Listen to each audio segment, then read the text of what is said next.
This is the Lone Crater YouTube. We hope this video helps. You start by equipping night vision and checking core prerequisites. A working night vision item, enough battery or charges, and a safe spot to activate it. Once equipped, move to cover and access your inventory quickly because enemies will disrupt the process. Toggle the device on, note remaining time or battery percentage, and adjust HUD brightness so it's readable in low light.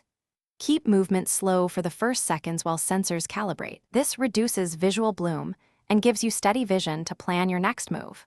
Once active, you refine night vision for practical use. Open settings and lower brightness or contrast slightly if details wash out. This preserves enemy silhouettes.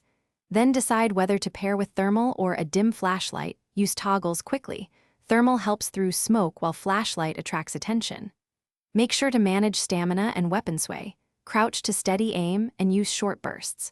Also, keep an eye on device drain. Swapping to a fresh unit mid-encounter is smarter than letting it die while exposed.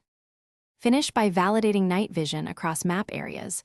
Walk corridors and open spaces to ensure consistent performance.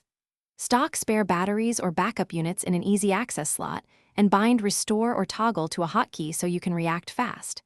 If the effect flickers or colors invert, toggle the device off and on, unequip and re-equip it, or reload the last checkpoint. That usually clears shader or post-process hiccups. If problems persist, switch to a different night vision type or lower graphics post-processing for stability. Thanks for watching. Consider subscribing if we helped you.